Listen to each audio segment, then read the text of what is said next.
Cenar con un presunto delincuente en un restaurante no implica delinquir. Cuidado con apuntar y con señalar a los políticos que hayan mantenido algún encuentro con el cabecilla del caso Mediador, que afecta directamente al Partido Socialista.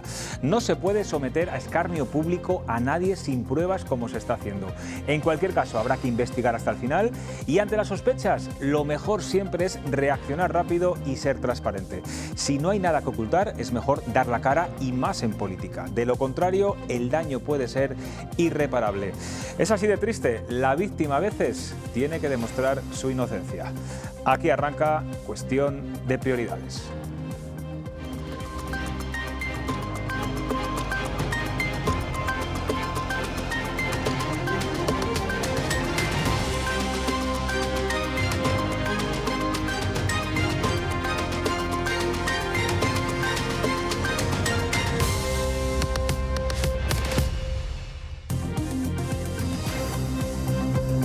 ¿Qué tal están? Buenas noches. Tras la marcha de Ferrovial de España, la vicepresidenta económica Nadia Calviño defiende la gestión de su gobierno, dice que a las empresas les ha ido muy bien con el ejecutivo de Sánchez y llega a decir que estos días muchos empresarios le han mandado mensajes pidiéndole que no haya un cambio de gobierno porque confían mucho en ellos.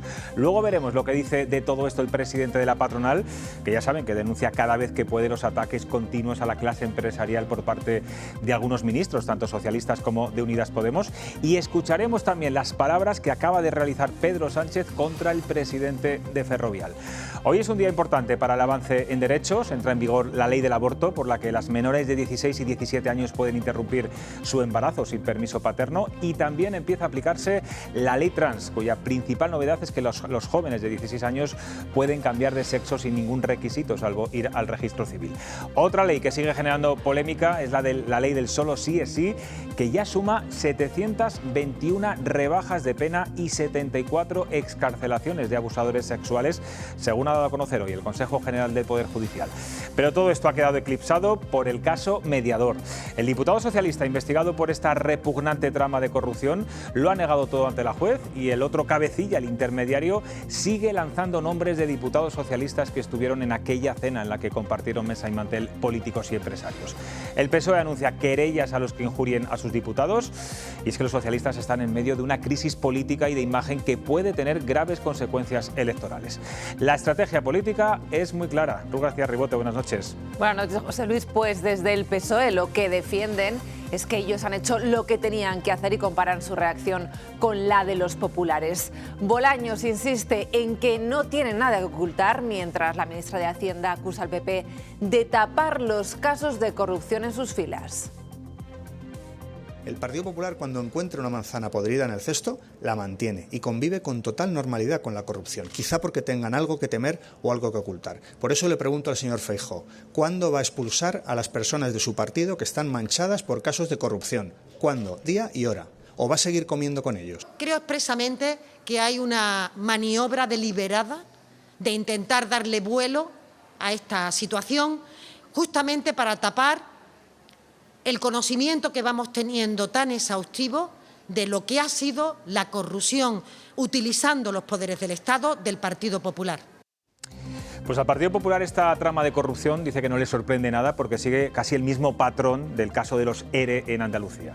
Le han pedido a Sánchez que deje de culpar al PP, que pida perdón, que dé explicaciones y que despeje las X que aparecen en el caso Mediador.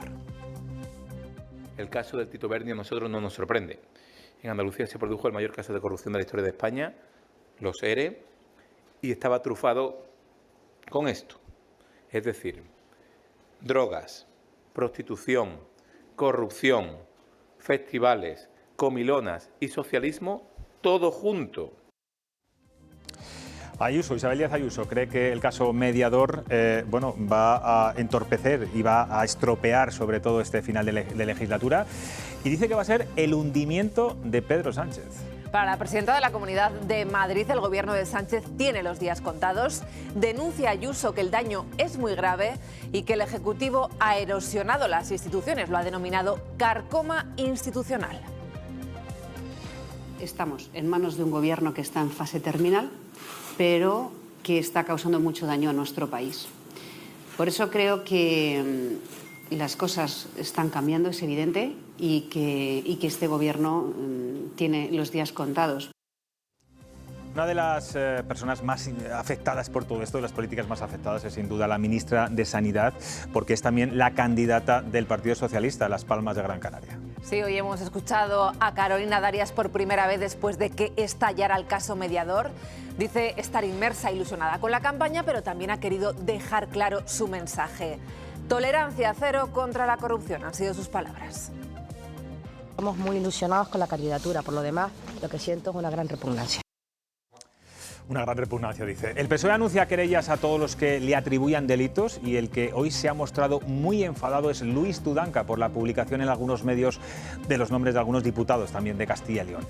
Asegura que el PSOE fulminará a quien esté implicado en el caso Mediador, pero de todos los demás, ni una mancha. Ha cargado Luis Tudanca contra los medios de comunicación de extrema derecha, así lo ha dicho, asegura que tratan de señalar, hundir a los diputados del PSOE y confundir a la opinión pública. Asegura el secretario general de los socialistas que es muy diferente asistir a una cena que formar parte de una trama de corrupción. Les vamos a defender con uñas y dientes, porque son ejemplares. No vamos a permitir que se confunda, que se mezcle, que se manche, que se hunda la reputación y la vida familiar de diputados y diputadas que no tienen absolutamente ninguna implicación. Ya basta. No puede ser que se señale sin duelo, sin rubor, sin prueba ninguna, de forma general a diputados y diputadas del Partido Socialista, sean de donde sean. Pues 3 son los diputados a los que se le ha involucrado en esta trama y los 3 han salido a defenderse, 3 de Castilla y León. Anuncia que irán a los tribunales a los que les injurien y solo uno de ellos admite haber estado en esa cena.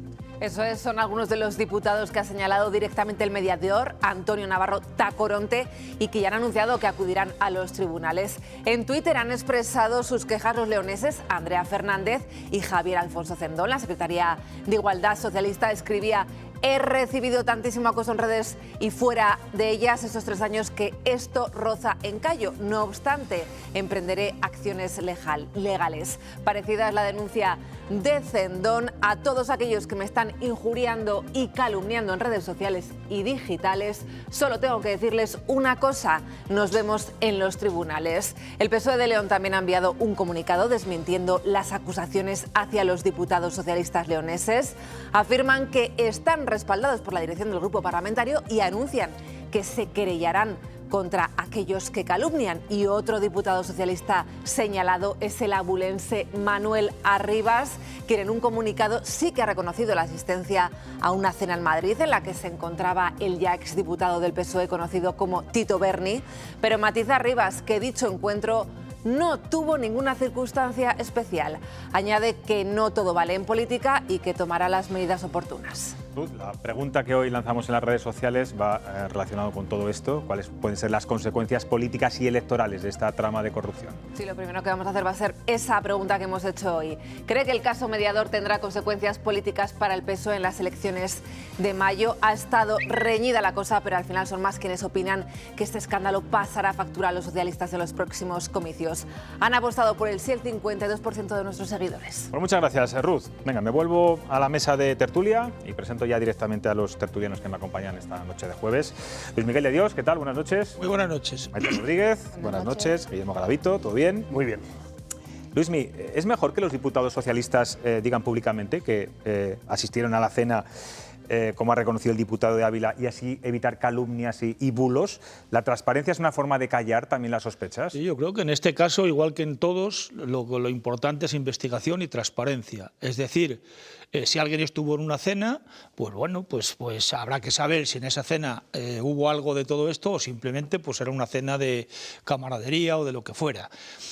Lo que está haciendo mucho daño son esas fotos con prostitutas y todo esto, que alguien lo tomó, yo creo que con ganas de luego pasar factura o de venganza, como suele pasar casi siempre. Hombre, estaba muy documentado, estaba claro que eso sabían que iba a salir. Claro, yo creo que ahí lo fundamental es lo que yo te decía antes: transparencia e investigación. Investigación a todos los niveles. Si hay alguien que quiere llevarla a una comisión en el Congreso, no suelen valer para casi nada, pero bueno, pues que nadie ponga reparos. Yo no sería partidario de ponerlos. Y luego la investigación judicial correspondiente.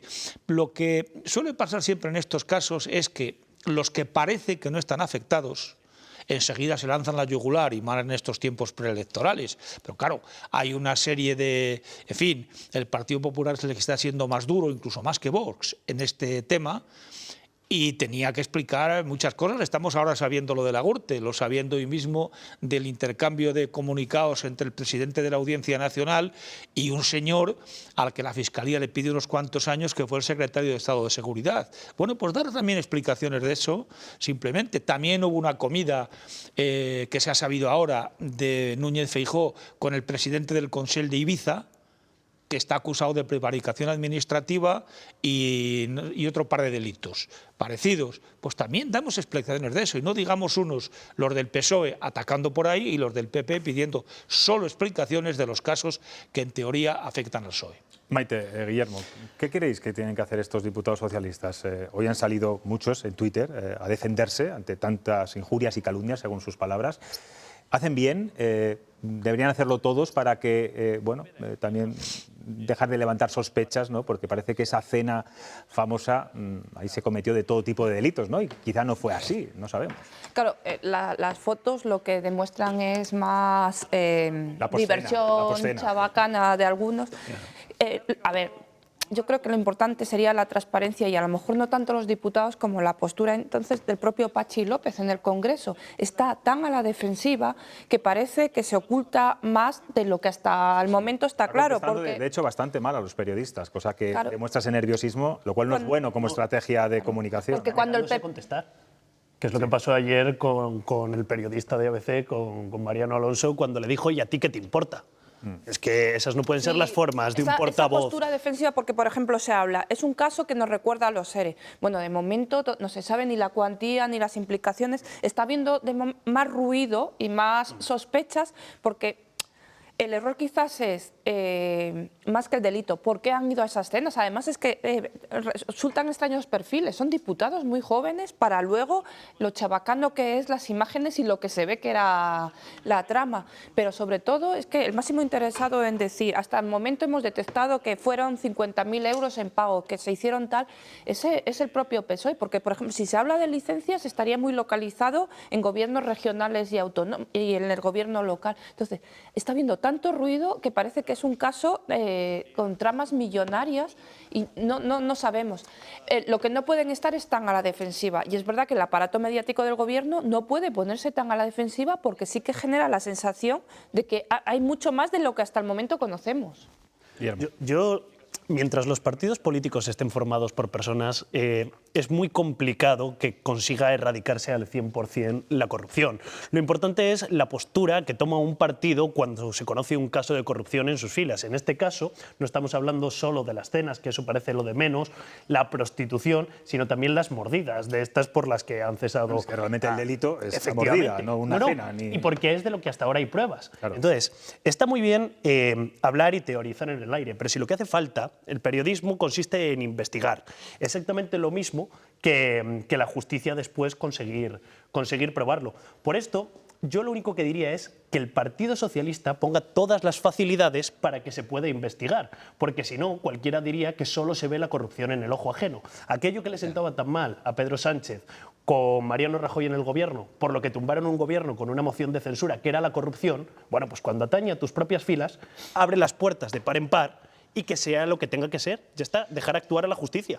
Pero no solo el Partido Socialista en este caso, porque el mediador famoso, el Marco Antonio Navarro Tacoronte, ha dicho que lleva desde el 2015 haciendo cosas parecidas, y le ha dicho al candidato del Partido Popular a la presidencia de las Canarias que a ver si él va a contar lo que pasaba en Los Realejos cuando él era el alcalde de Los Realejos. El candidato del PP ha reconocido que mantuvo un encuentro en un bar con un periodista y con el Y luego mediador. Nos hemos volcado todos tan en el tema de la salpicar al partido político, en este caso al PSOE fundamentalmente, pero también le puede salpicar al PP y a la coalición canaria, por lo que es tanto eso, que estamos dejando de un lado, por ejemplo, la figura de un general de la Guardia Civil. Que es a que le han pillado 61.110 euros en una caja de zapatos en su casa, y él que parece ser que era el que movía todo y el que daba prestigio un poco a todo aquello. Hombre, es que... Bueno, de lado no, porque es el único que está en la cárcel. No, quiero decir de lado lo que no, a muchos niveles. Me parece que no ha tenido importancia. A mí lo que me preocupa es que tengan que salir es el único que está en la cárcel, además, a exculparse mediante un comunicado cuando no hay pruebas que los acusen. O sea, es que cuando convirtamos la política en esto, en esta cacería... No, pero es que hay medios de comunicación que han dado sus nombres. Claro. Calumnia que algo queda, ¿no? Entonces ellos ¿con qué pruebas? han sido proactivos. Con ninguna, pero es igual, si lo das ya estás. Cuando Tudanca hablaba esta mañana pero tú si eres, de medios de comunicación... Te voy a preguntar, Guillermo, tú eres diputado, ¿eh? Dios me libre. Tú vas a una cena en la que solo cenas. Sí. Y hay un medio de comunicación o varios medios de comunicación te acusan porque este mediador dice que tú estuviste en esa cena. Espera. ¿Y de qué te están acusando? ¿De haber estado en una cena? ¿Desde cuándo eso es delito? Es una cena en la que hay muchas sospechas sobre esa cena. Pero espérate. ¿Y quién estaba en esa cena? ¿Y desde cuándo eso es delito? ¿Con qué pruebas? Si este es el problema... Yo te pregunto, ¿tú no te defenderías? Espera. Con la que está cayendo en este país. Nuestro deber es manejar el lenguaje con corrección. Yo lo que quiero decir es que cuando Tudanca habla de medios de comunicación de extrema derecha, no son medios de comunicación, son auténticos panfletos que distan muchísimo del periodismo. Por lo tanto, vamos a hablar con corrección. No han aportado absolutamente nada. Entonces, cuando en este país, por el hecho de ser diputado, por el hecho de haber estado en una cena de esas y no hay más pruebas, se te empiece a criminalizar, ya vamos a dejar el Congreso de los Diputados para lo peor de nuestra sociedad, porque nadie va a querer dedicarse a la política. Cuando haya pruebas, todo el peso de la ley contra ellos. El problema que es llamativo, cuando hablabas del general, solo hay una persona en prisión y, sin embargo, el mediador está contando... lo más grande. Desde su casa llevan los periodistas. Y es muy curioso que no tenga una imputación, o dado lo que está... Bueno, realmente es que por eso digo, también tendríamos que centrar qué está contando, porque no sabemos la cuantía, ni el volumen real, ni los implicados. Entonces... pero es curioso que una persona pueda pasearse por platós comentando y diciendo que tiene pruebas y que él esté implicado y no esté ahora mismo o imputado o en prisión provisional. Y dando muestras de un cinismo como de aquí a Santander, porque él ha declarado tranquilamente: yo soy fiel a quien gobierna. Como queriendo decir, cuando han gobernado otros, Coalición Canaria concretamente, con el Partido Popular en las Islas Canarias, si él ya actuaba, lo deja caer. Como todos los corruptos. Por eso digo transparencia como todos los corruptos. E investigación. La transparencia es que si está salpicando a algo de Coalición Canaria o a gente del Partido Popular, además del Partido Socialista, es, oiga, sobre la mesa todo. No decir y tú más, No, Luis, venga. Te quiero preguntar a ti, que tienes mucha carrera en la actividad parlamentaria, sobre todo aquí en las Cortes de Castilla y León. ¿Es normal y habitual que empresarios vayan al Congreso de los Diputados a reunirse con diputados para hablar de sus problemas, para trasladarle la situación de su empresa, del sector? Hablo de diputados, no de consejeros ni de miembros del gobierno aquí no lo he conocido, lo que no quiere decir que no haya existido, que es decir, que puede haber estado, pero yo no recuerdo reuniones dentro de la sede de las Cortes. ¿Pero te parece algo normal? Porque hay gente que lo está normalizando. No, a mí no me parece normal en absoluto, porque para eso hay restaurantes cerca, para eso hay sedes de partidos, o no de partidos, sino simplemente de la COE o de quien sea que vayan a ir allí. A mí no me parece en absoluto normal, porque eso sí que se presta también a toda sospecha. Claro, en el Parlamento Europeo sí que está regulado los lobbies y sí que están las reuniones. Realmente a lo mejor el problema es que tenemos un vacío legal y hay que ponerse al margen de la corrupción. Es que están legalizados los lobbies en muchos sitios. Claro. El lobby aquí sería impensable en eso. No, hay un grupo que trabaja para que el tabaco sea legal. Que regular hasta la última de las circunstancias que se pueden dar, porque es que eso, de verdad, quiere decir de nosotros que somos idiotas. Cada uno sabe, creo, lo que está bien y lo que no está bien. Y tú a quién recibes y a quién no recibes en tu despacho. Y eso sigue sin ser ilegal. Si lo que es ilegal es aceptar mordidas a cambio de favores. Guillermo, en la Constitución de Cádiz ya de 1812, por ahí se decía que toda la gente era benéfica. Se partía de ese supuesto. Pues mira desde ahí lo que ha llovido y a ver cuántos benéficos hay. Bueno, también es verdad que yo creo que últimamente la corrupción en España está bastante más perseguida que nunca y los niveles son mucho menores de lo que estábamos acostumbrados. Por eso no se entiende que haya gente que siga cometiendo este tipo de delitos. Bueno, son los que todavía creen que lo van a pillan, salvar. es lo de mismo. Si no me pillan, Maite, pues me llevo 61.000 euros a la caja de Qué zapatos. triste. Pero Por que- 61.000 euros. decía Isabel Díaz Ayuso, también lo han dicho, que con un ajustado resultado en nuestros tuiteros, bueno, que esta trama de corrupción, decía la presidenta de la Comunidad de Madrid, va a ser el hundimiento del gobierno, el hundimiento de Pedro Sánchez. Nos faltan muchos datos, como tú decías, y conocer la sentencia final. ¿Está haciendo mucho daño a la imagen del Partido Socialista todo esto, aunque de momento solo esté involucrado un diputado, ahora exdiputado? Bueno, yo difiero en este caso con tristeza de Díaz Ayuso. En este país la corrupción hace poco daño en los votantes. Yo hasta ahora no he visto mucha penalización porque en ningún proceso electoral han pasado factura. ¿Puede hacerles daño? Sí, pero yo creo que por lo mismo, porque creo que lo están gestionando muy mal. O sea, esa autodefensa tan agresiva creo que está engordando la bola de nieve, que luego a lo mejor descubrimos que tiene unas dimensiones similares a la de los ERE, pero de momento no tenemos datos concretos. Tenemos eso, las imágenes de sus juergas, las cenas y demás, pero no tenemos datos concretos de qué pasó. ¿Cuánto les cuesta a los políticos ponerse delante de una cámara y decir, investigaremos todo lo que ha pasado y cargarán con el peso de la ley sin atizar al rival? Bueno, de porque hecho, siempre hay una coletilla. Eso te iba a decir, Y el hasta PP, ahí ibas no sé bien. qué. El final es donde... Claro, ahí me refiero. Repito Y luego lo de el PP hace investigación y exactamente lo transparencia. Repito lo de Mira, investigación pero de y hecho transparencia, se ha pedido al que me Congreso, parece fundamental. se ha pedido al Congreso Ahora, aval para poder entrar al despacho, que sería la primera vez, la policía, pero- con lo cual claro. tendrán una oportunidad ahí, aunque no creo que tengan Vamos a nada ver en si su dentro de despacho. poco, imaginaros que puede ser en pocos días, que se procese a Jorge Fernández Díez, el ministro del Interior, que le pide 15 años, se le piden de cárcel por todo lo de la trama Gürtel, espiar a Bárcenas, Lo de la pagar a policía no sé cuánto y patriótica. tal. Ese escándalo va a tapar al anterior y puede... Es que estamos en una dinámica en la que vamos a ver la repercusión, pues no lo sé. Están muy cerca las municipales y autonómicas, menos aquí de momento, que no se quiere eso, y luego las generales hasta diciembre. Pero es que Vamos a ¿cuánto ver. nos duran los escándalos últimamente? ¿Te acuerdas Si ya nos del duran Barça? 5 días. Cada vez menos. Nos Ya duran nos 5 aparece. días, Cada porque vez se trabajan con menos, otro cada escándalo, vez más menos. gasolina y el gobierno que ahora le ha asolado un caso de corrupción. No te preocupes, si al PP dentro de 2 días le vamos a sacar otro. Tenemos una No, si ya película están- protectora aquí, nos hemos inmunizado, es verdad. Capacidad crítica cada vez menos. Bueno, vamos a cambiar de asunto. El Gobierno sigue presionando a la constructora Ferrovial para que no se vaya de España a Países Bajos, aunque las formas no son las más adecuadas. Varios ministros dicen que esta compañía es poco patriota, codiciosa, ha llegado a decir José Luis Escrivá, incluso que se va por intereses personales. El Ejecutivo es consciente de que esta huida mancha la imagen de España desde un punto de vista empresarial y eso además les afecta de lleno. Siguen las críticas a esta empresa, incluso cruza a su presidenta, el presidente de Ferrovial.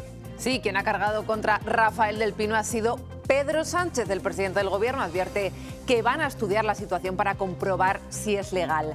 También ha hablado la ministra de Hacienda, que ayer, por cierto, quitaba importancia al asunto. Sin embargo, esta mañana ha reconocido que es una mala noticia. Montero ha pedido a Ferrovial que reconsidere su decisión.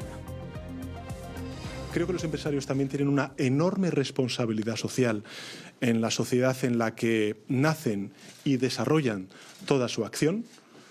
Y creo que además en España hay ejemplos extraordinariamente positivos de grandes empresarios comprometidos con su país. Desde luego, tras este anuncio, creo que no es el caso del señor del Pino. Quiero lamentar, en primer lugar, esa decisión por parte de Ferrovial, después de todo lo que la sociedad española ha aportado al crecimiento de esta empresa. Y es una mala noticia de que los empresarios de este país, una vez que han conseguido esos importantes beneficios, pudieran tener comportamientos de este tipo, pero es que no existe una situación generalizada.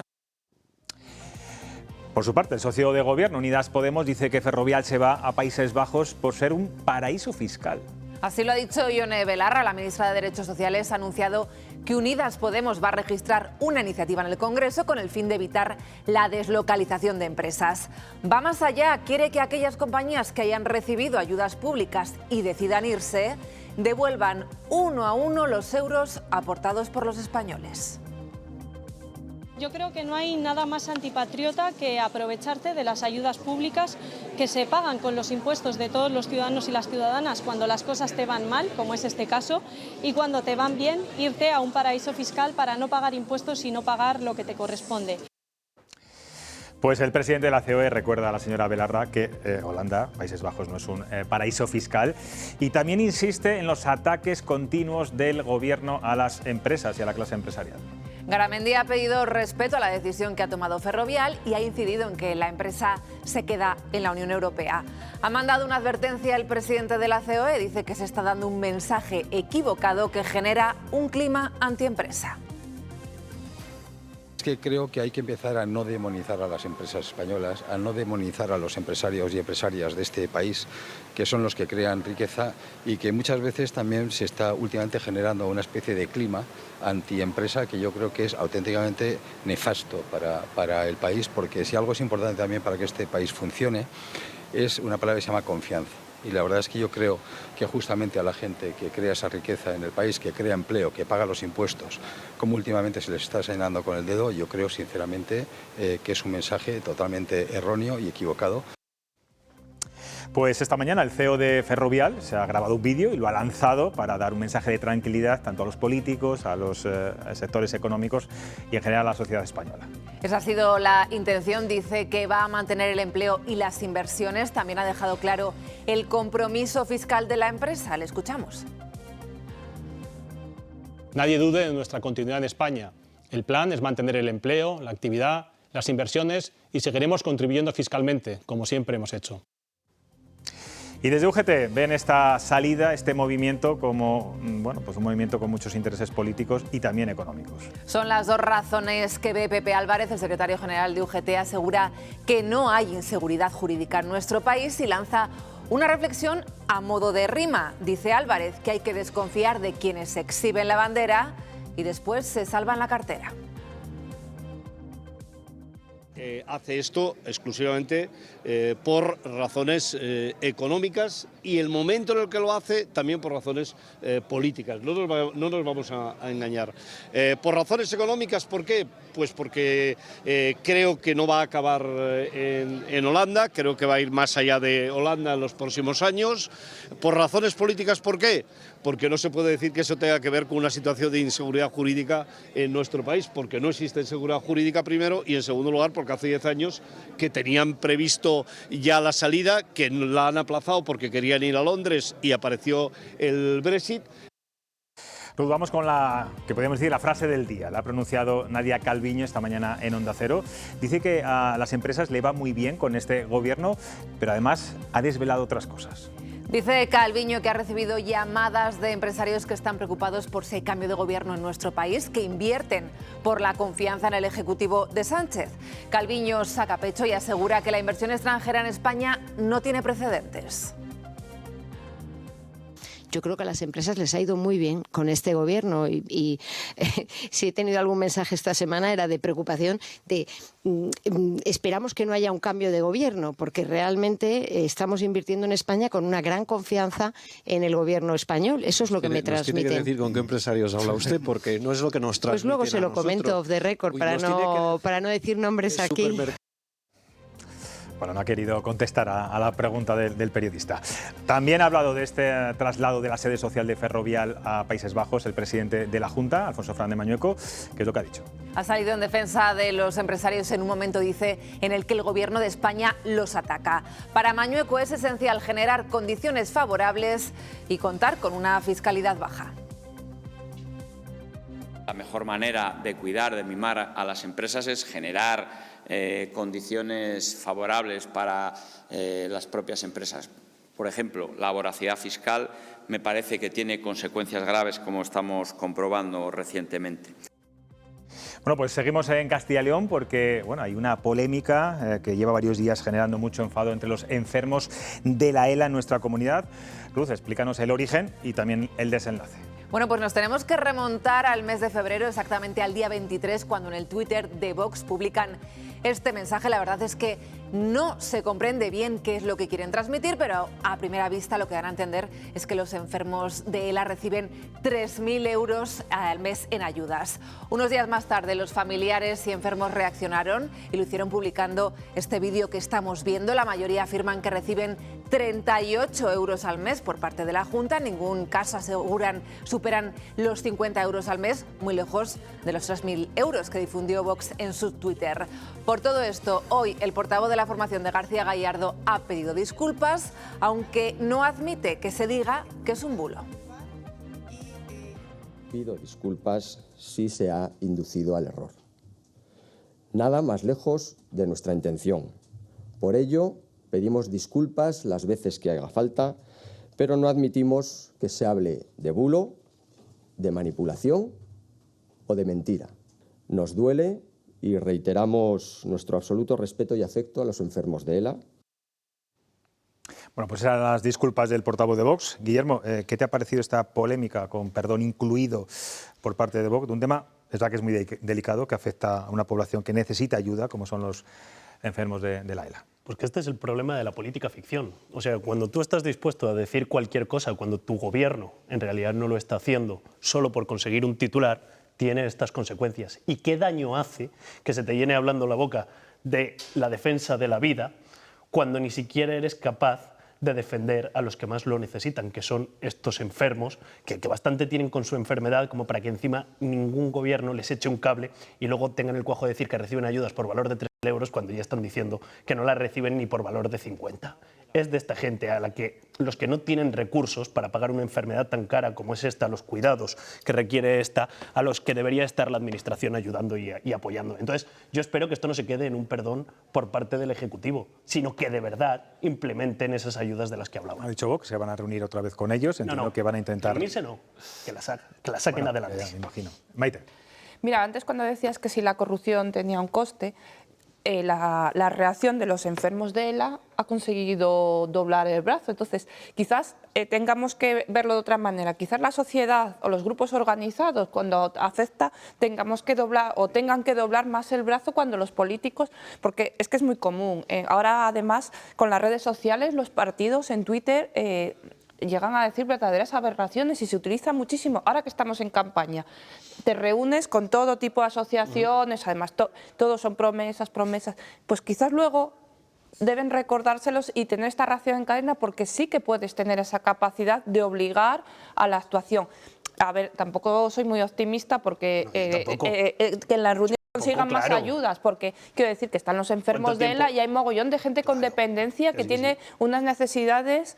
No, y en el caso concreto de los enfermos de ELA, que yo creo que fue este chico, no sé si es valenciano, Jordi Sabaté, el que ha conseguido visibilizar y sobre todo darles amplitud mediática, es que ¿cuál es la otra salida que les queda? O sea, llevan tanto tiempo que el gobierno central les deja vendidos y las comunidades autónomas respectivamente, que ¿cuál es? ¿La eutanasia? Es que si nos vamos a empezar a quitar a los más vulnerables, somos despreciables como sociedad. Entrevisté, no sé si recordaréis, a Urbano González, exjugador de baloncesto de León, estuvo aquí, hizo el esfuerzo además de venir aquí al plató, cosa que siempre le agradeceré, y hablaba de que son 3.000 euros los gastos que tienen casi mensuales. Es que cualquier dependiente... Es que le preguntaría a este portavoz, al portavoz que ha hablado ahora, el de Vox, que ha dicho al final... ¿Es un bulo? No es un bulo, ni una manipulación, ni una mentira. Entonces, ¿qué es? Claro, ¿se lo ha inventado alguien? Cuando salen los afectados diciendo que nada de 1.000 ni 3.000, sino 38,75 euros lo que cobran... ¿no? Y luego lo de las disculpas es como eso de asumiré mis responsabilidades. Coño, dimita usted o haga otra cosa que de verdad se note. No o sáquelas adelante, lo de obras son amores. Cuando habla, el final ha sido... ha matado todo lo anterior. Pide las disculpas, pide no sé cuál, y dice, no ha sido ni un bulo, ni una manipulación, ni una mentira. Pues ¿qué ha sido? ¿De dónde ha salido? Quiero preguntaros también por Ferrovial. ¿Qué os ha parecido este traslado de la sede social fuera de España? ¿Coincidís con UGT que es por intereses económicos y políticos? Sí.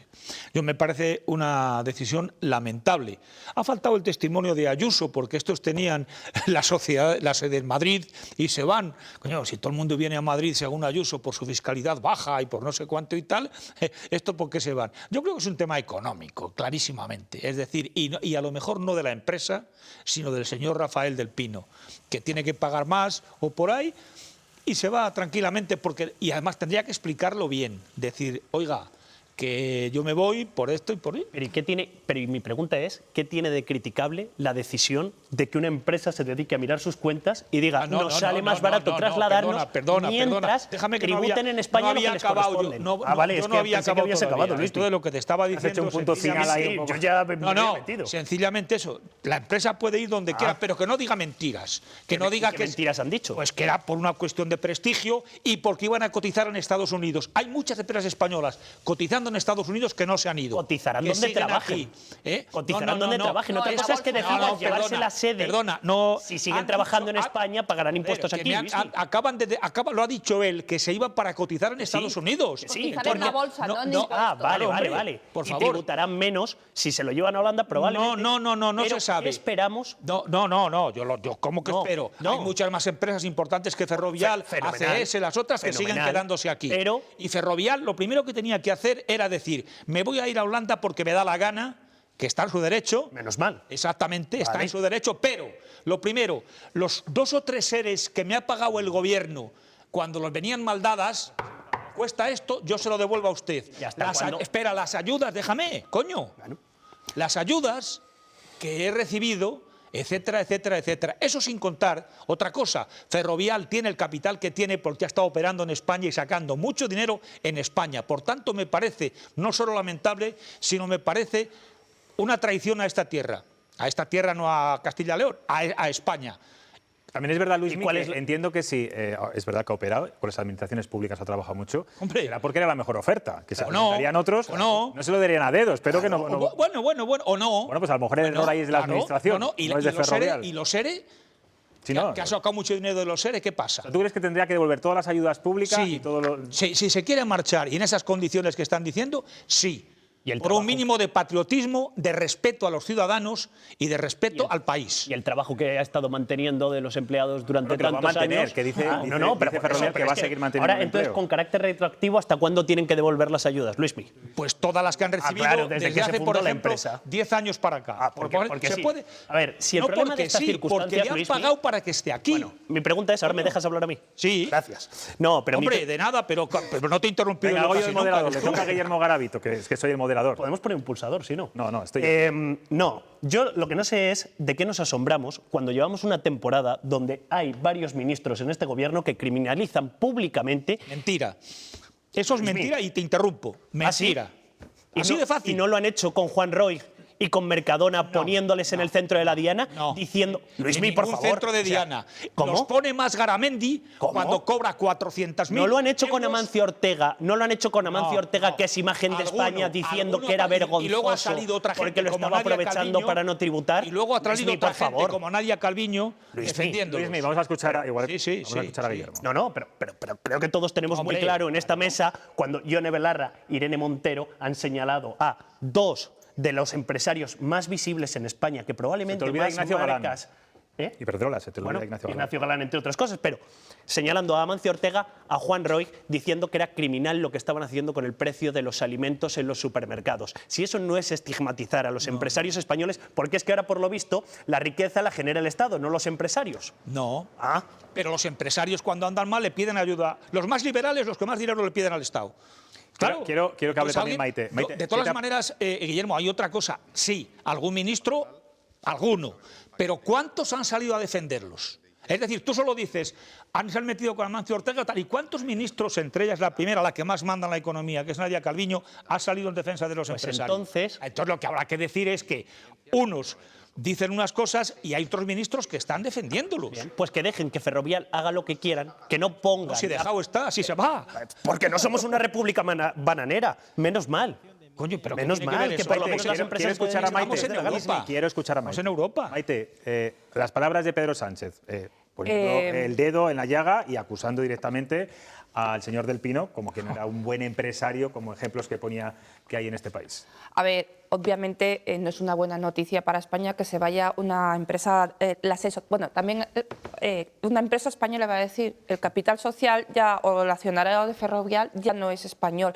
Y ya el problema es que ya no tiene negocio en España porque una vez que no hay privatización de autopistas y AENA sigue gestionando aeropuertos, su mayor negocio está en el Reino Unido, Estados Unidos, demás. Bueno, el problema es que aquí nadie dice verdades completas. Los propietarios tributan por SICAV, fórmula que existe con la cual pagan menos IRPF por sus fortunas que nosotros en nuestras nóminas. No se puede cambiar, no lo sé, este es un problema, con lo cual, que además tenía sedes en Holanda y en Malta, con lo cual no estaba tributando en España. El problema del traslado. Hoy estaba leyendo, e incluso en la Unión Europea se está hablando, multitud de empresas europeas se están trasladando a Ámsterdam precisamente por esa fiscalidad. En principio tienen el mismo tipo que en España, pero luego pueden llegar a acuerdos privados. Entonces, claro, sí que hay problemas fiscales, pero es que es un problema fiscal que va a tener que abordar la Unión Europea.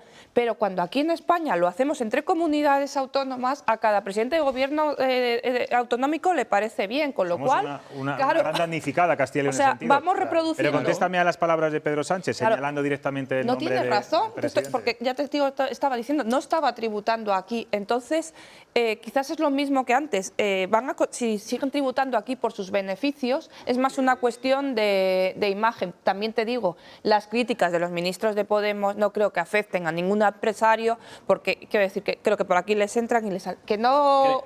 Creo que sí, que efectivamente. Yo creo que ningún empresario se va por eso. Lo que no se puede hacer es que personas que hablan en nombre del Gobierno de España, mientras Nadia Calviño dice que hay otros empresarios que están muy preocupados por si deja de estar este Gobierno, critiquen abiertamente a los empresarios españoles que hacen marca Vamos España. a ver, perdona, Guillermo, pero ni Belarra ni Irene Montero hablan en nombre del Gobierno, hablan en nombre de Podemos o de su ministerio o personalmente.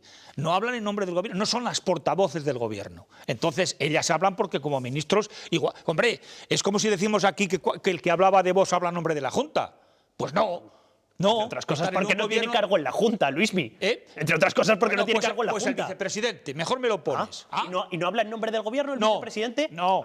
No, cuando ha dicho lo del aborto no hablaba en nombre del Gobierno. Menos mal, pero no hablaba en nombre del Gobierno. Entonces lo que es muy fácil es ver cuando hay discrepancias en el Gobierno central se ponen de relieve y cuando hay discrepancias iguales en un Gobierno de coalición como el de aquí no nos damos cuenta. Pues no, yo cuando habla Ione Belarra de estos temas a mí me revuelve la máquina. Lo digo así de claro y aquí. Cuando habla Irene Montero de muchas cosas también me revuelve la máquina. Pues, pero no creo que hable en nombre del Gobierno, ni mucho menos. Para eso habla la muy breves los dos, que me ha pedido también la palabra. Una cosa sobre Ione Belarra, que yo creo que hoy, cuando ha dicho que tendrían que devolver el dinero, que también lo ha dicho Luis, ahora mismo con fondos europeos estamos en una verdadera subasta, y la estamos viviendo aquí en Castilla y León, por la implantación de empresas. Renault, millones. Claro, ese dinero, esas subvenciones son a fondo perdido, nunca llevan la condición de tener que devolverlo. Entonces, si de verdad hacia ellos no se va a poder, retroactivo no se puede plantear, eso está claro, la ley no lo permite. Pero claro, si lo plantean a futuro, ¿qué empresa va a aceptar esa condición? Porque claro, a lo mejor por poner esa condición no creas empleo puntual, pero ahora mismo hay una subasta de millones en España para atraer también empresas. Hay que saber de economía para hablar de economía. Entonces, es como decir que Países Bajos es un paraíso fiscal. Pero bueno, Guillermo. A mí hay una cosa que me preocupa más todavía de esta historia y es escuchar a Nadia Calviño sin ningún pudor diciendo: a mí me llegan mensajes de empresarios diciendo que tienen miedo de que no siga este gobierno porque a ellos les va muy bien. Es como cuando Pedro Sánchez dice: a mí por lo que se me va a recordar y por lo que voy a pasar a la historia. Pero por favor, que dejen de ir de estrellas del cine nuestros políticos y se dediquen a trabajar un poco de pudor. Bueno, yo no sé por qué nada dices lo del pudor.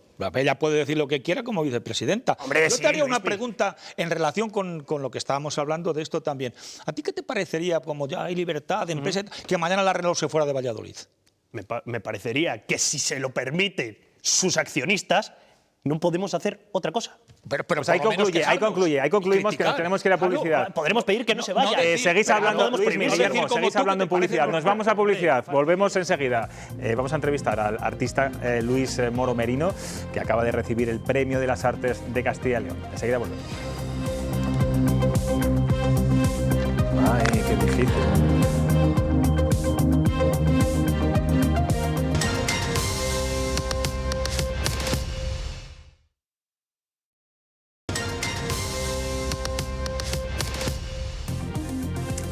Bueno, pues Estamos de vuelta. El artista segoviano Luis Moro Merino ha sido galardonado con el Premio Castilla y León de las Artes. El jurado ha destacado sobre todo su evolución desde una pintura figurativa combinada con un expresionismo casi abstracto a la exploración de recursos que aportan las nuevas tecnologías.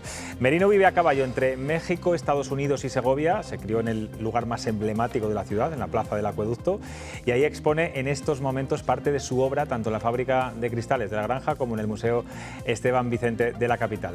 Nos escucha desde Segovia. ¿Qué tal? Buenas noches y enhorabuena por este importante galardón. Hola, buenas noches. Bueno, qué oportuno que le llegue este premio justo ahora que está en su tierra exponiendo su obra en dos lugares diferentes. Pues sí, la verdad que ha sido un momento mágico para mí porque acababa de terminar de montar las dos exposiciones que se pueden ver durante estos meses, esta primavera en Segovia y en la Granja San Ildefonso.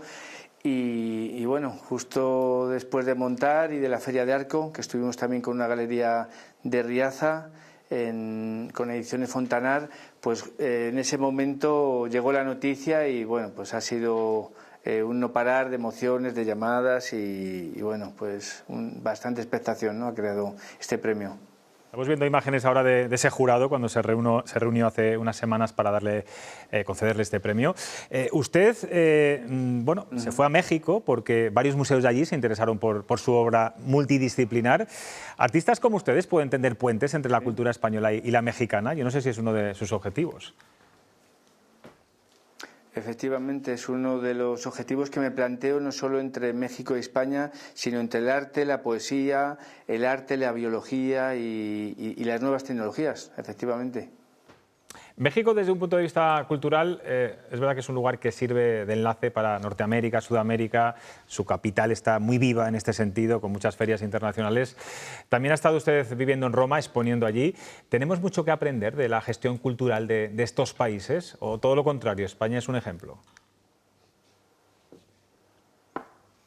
Bueno, es una pregunta que es complicada porque cada ciudad tiene su propia idiosincrasia y su momento también, ¿no? Por ejemplo, yo cuando viví en Roma en los años 90 fue un momento bastante activa. Ahora me comentan que culturalmente no tiene esa vida. En cambio, la Ciudad de México ahora sí que está teniendo unos buenos momentos y curiosamente a partir del coronavirus muchos de los artistas y creadores norteamericanos que teletrabajaban pues se han ido a vivir a esta ciudad. Tiene mejor clima, tiene otros precios, tiene una gran multiculturalidad y entonces creo que la Ciudad de México vive un momento pues espléndido. Cada ciudad, como Madrid también pasó en los años 80 y va teniendo su momento. No es que haya unas mejores que otras, sino que de alguna manera pues las ciudades van teniendo ciclos. En Nueva York, por ejemplo, lo vimos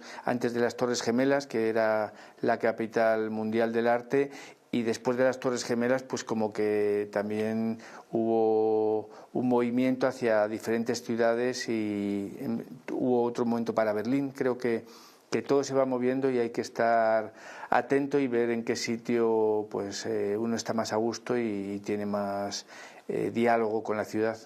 ¿Y qué momento vive el arte y la cultura en nuestra comunidad, en Castilla y León?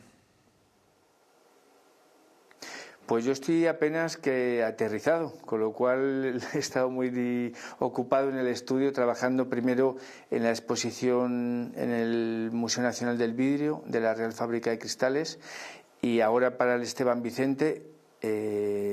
Llevo como 6 meses sin salir del estudio para dar al público pues lo mejor de mí y lo mejor de mi obra, teniendo una mirada un tanto retrospectiva, con lo cual a partir de ahora sí voy a tener más tiempo para ver qué es lo que está sucediendo en la región y cómo se va moviendo culturalmente las provincias, ¿no?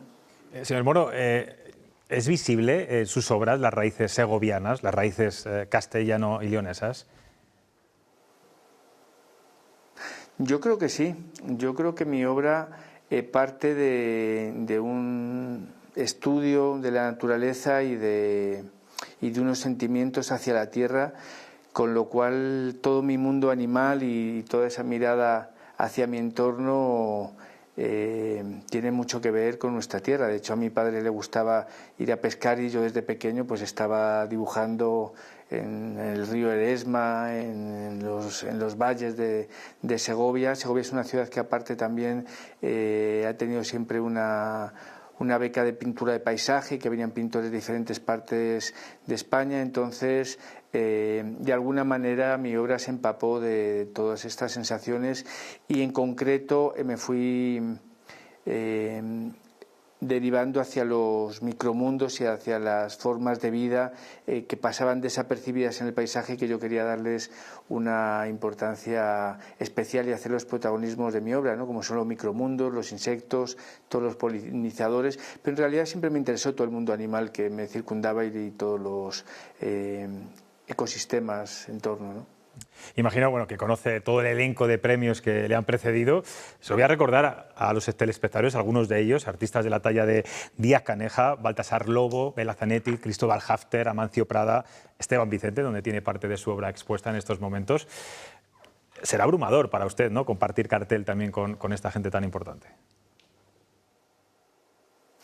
Bueno, más que abrumador es una responsabilidad, porque por ejemplo Esteban Vicente pues en nuestra tierra es un mito, pero pues Bela Zanetti, Díaz Caneja son artistas ya que forman parte de la historia de nuestra ciudad. Amancio Prada es buen amigo, con lo cual mira, me da gusto también compartir este premio con él, le sigo en sus conciertos y también tenemos ese elemento común del vínculo con la poesía, que en muchos casos pues hemos compartido poetas y obras y seguramente a lo mejor en su día, quién sabe si haremos algo conjunto y más a partir de este premio, ¿no?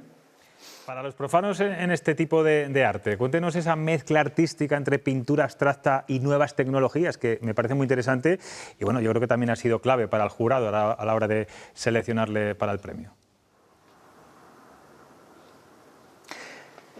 Como te comentaba, mi pintura parte de un estudio de la naturaleza, con lo cual siempre parto de dibujos, de formas microscópicas y las nuevas tecnologías lo que me ha permitido ha sido adentrarme en colaboración también con grupos de música. Por ejemplo, en la última exposición que tenemos en el Museo del Vidrio he hecho un disco libro con un grupo que se llama For Hands, entonces hay elementos sonoros, inmersivos, que entras en el espacio.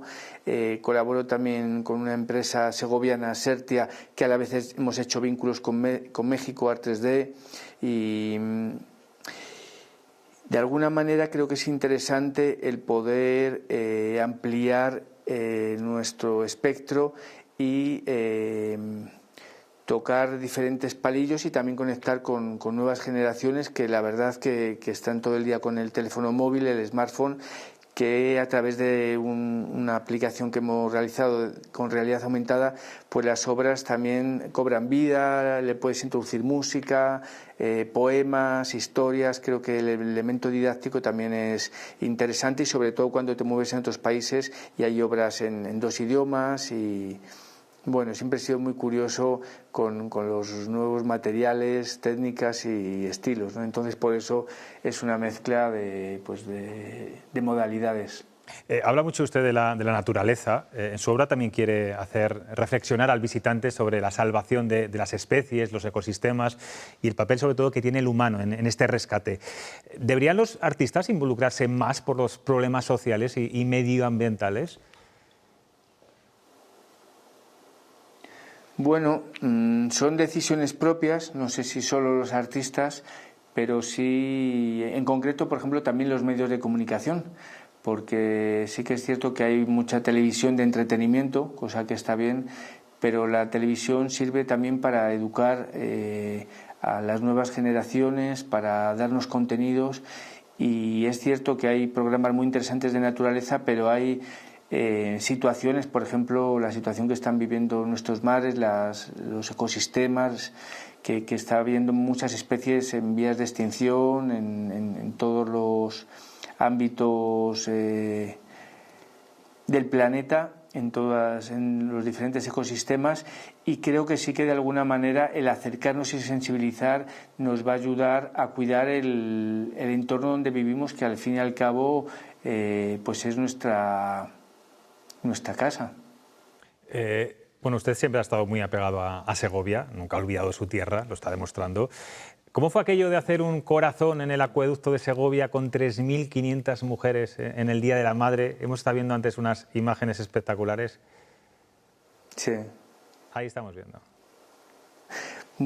Bueno, ahí con la asociación de la Marcha de Mujeres de Segovia es un homenaje pues a todas estas madres que merecen esa señal de cariño, y qué mejor que un corazón que salía en las arterias del propio acueducto romano y dábamos forma a esa señal del amor, de la vida y de la metamorfosis, ¿no? Que es uno de los elementos de mi trabajo, como la vida es un círculo en el que la vida y la muerte tienen un latido que nos hace seguir avanzando, y que al final todo cumple su ciclo, y nosotros quizás estamos en este planeta para cumplir ese ciclo y para mantenernos en equilibrio, ¿no? Creo que es una de las reflexiones sobre las que apunta mi trabajo. Un premio de esas características, con 54 años creo que tiene, ¿le parece un momento apropiado? Se lo digo porque es verdad que este tipo de galardones, la foto de los premiados, esa foto final, suele ser siempre bastante gente más veterana, por no decir gente ya bastante mayor. Sí. Bueno, me pilla en un momento que la verdad que he viajado, he hecho bastantes exposiciones, he investigado y sigo investigando, y creo que está bien también cuando uno todavía tiene energía, porque bueno, tengo bastantes amigos que han tenido premios de literatura, por ejemplo los premios Cervantes, ¿no? Antonio Gamoneda, Elena Poniatowska, Ida Vitale, en los que muchas veces se los entregan y les dan esa condecoración con 80 años y les llueven las conferencias, las llamadas, los compromisos y a veces los viajes, ese estrés.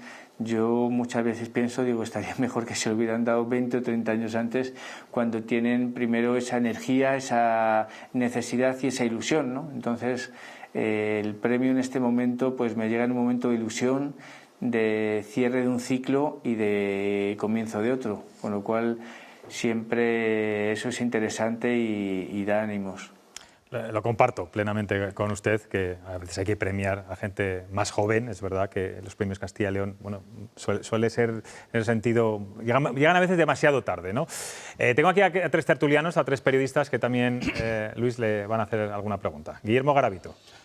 Hola Luis, buenas noches. Yo quería, bueno, lo primero, enhorabuena por este reconocimiento, y dentro de esa nómina, empezando por los pintores que citaba José Luis, estaba Díaz Caneja, estaba Bela Zanetti, estaba también Castilviejo, estaba, bueno, también hay escultores como Baltasar Lobo o Venancio Blanco.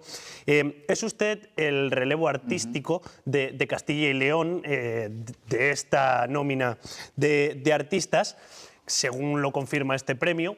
Pero yo quería preguntarle si después de usted hay gente más joven. Usted intuye un relevo generacional. ¿Tenemos buenos artistas jóvenes en Castilla y León?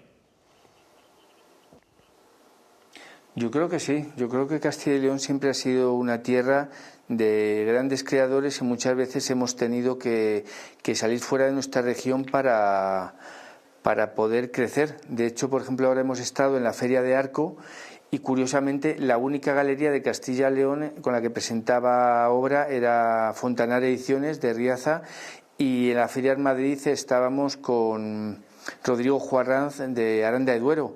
Entonces sí que echamos en falta que en ciudades como Valladolid, que son ciudades importantes, León, Salamanca, no tengamos ahora galerías que estén catapultando a los artistas en ferias nacionales e internacionales, y de alguna manera tenemos que salir, y creo que es un momento en el que creo que este premio va a hacer también reflexionar para ese relevo generacional que es importante. De hecho, mira, conocíamos hace unos días que cerraba la Galería de Arte Rafael de Valladolid, que ha sido, bueno, pues un escaparate artístico con casi 40 años de historia. Maite. Buenas noches y también enhorabuena por el premio. Yo voy a plantearle otro tipo de relevo que supongo que no quedará que llegue, pero usted utiliza mucho las nuevas tecnologías y no sé qué le parece los programas de inteligencia artificial que pueden generar obras de arte, si considera que pueden matar a los artistas plásticos o pueden, no sé, encontrar un uso que puedan sacarles rendimiento. Bueno, yo creo que es un arma de doble filo, porque la inteligencia artificial carece de alma, que es un poco el título de esta exposición, ¿no?, que tengo en el Museo Esteban Vicente, Save Our Souls, SOS, que es el significado de este mensaje internacional, y yo le he querido dar más como una señal de socorro y de auxilio, una señal también de salvación del alma. Entonces la inteligencia artificial puede precisamente anular esa parte que tiene el espíritu humano y la creación manual, que yo nunca quiero dejar de lado. Creo que en mi trabajo ese equilibrio entre el grabado tradicional, las nuevas tecnologías, litografía en piedra, sentir la piedra, sentir el barro, sentir en este caso el vidrio soplado, creo que claro, una máquina puede hacer vidrio soplado pero sin el espíritu y el hálito humano, ¿no? Luismi. Hola. Buenas noches y, como han dicho mis compañeros, enhorabuena. Yo le quería preguntar qué tiene esta tierra, Segovia, Castilla, León, para que salgan tantos y tan buenos artistas. ¿Se trata, como decía Jorge Guillén de su poesía, que hay luz y espacio? Hay luz, una luz hermosa, porque la verdad que los cielos que tenemos en Castilla son únicos, y bueno, de hecho el pintor Zuloaga se vino a vivir a Segovia y viajó por toda Castilla pintando cada rincón, cada pueblo, por esa luz mágica que tiene. Es una tierra dura, de contrastes, y eso, como en el buen vino, hace que realcen los sabores, ¿no? Entonces, de alguna manera, creo que Castilla ha sido un símbolo de identidad en nuestra cultura, en Latinoamérica, donde he vivido los últimos 14 años, en especial México. Se siente ese latido todavía ahora. A nivel literario también hay grandes creadores. Creo que es una tierra con sabor, ¿no? Y fuerza. Tierra de sabor, ¿no? Tierra de sabor. Eso es otra cosa. Pues Luis Moro, muchas gracias por atender a Castilla y León Televisión. De hecho, cuando se utiliza un lema de ese tipo, también, efectivamente. Sí. Continúe. Sí, que también precisamente es porque lo tiene, ¿no? Porque realmente los sabores en Castilla y los colores son intensos. Creo que la personalidad del castellano es potente, no hay medias tintas. Entonces yo creo que eso en el arte le da fuerza. Pues como decía, muchas gracias por atendernos. Enhorabuena otra vez por este premio. Está muy bien que aún no le den un premio trabajando, como está usted en estos momentos, y trabajando además al 100%, con 2 exposiciones. Por cierto, si nos quiere recordar dónde están en estos momentos o hasta qué días están tanto en el Esteban Vicente como en La Granja.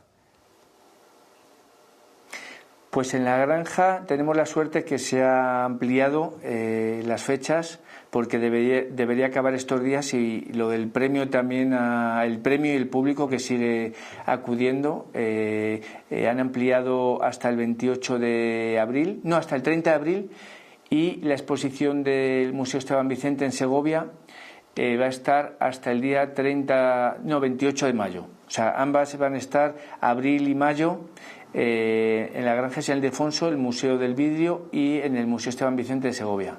Pues ya lo saben los segovianos y los no segovianos que quieran acercarse a Segovia a ver estas exposiciones. Gracias, de verdad, y bueno, que sea un día muy bonito la entrega de este premio Castilla y León en vísperas del Día de Villalar. Gracias de nuevo. Gracias, seguro que será un día emocionante. Claro que sí. Bueno, pues terminamos con vosotros, porque yo tengo que ir a charlar un poquito con Chema Nieto, como todos los jueves. Luis Miguel de Dios, muchas gracias. Maite Rodríguez, Guillermo Garavito, y vuelta a vuestros hogares respectivos. Me voy a la pantalla. Noches. Adiós. Venga, que vaya bien.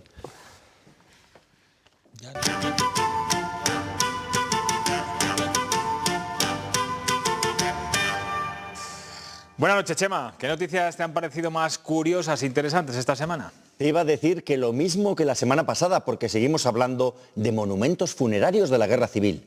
El Ayuntamiento de Zamora ha puesto una placa en el osario del cementerio municipal en recuerdo de las víctimas del franquismo. El argumento para ponerla en el osario es que es el lugar donde descansan finalmente los restos no identificados recogidos en las fosas comunes. Es curioso que en estos tiempos descreídos le dediquemos tanta atención a los enterrados.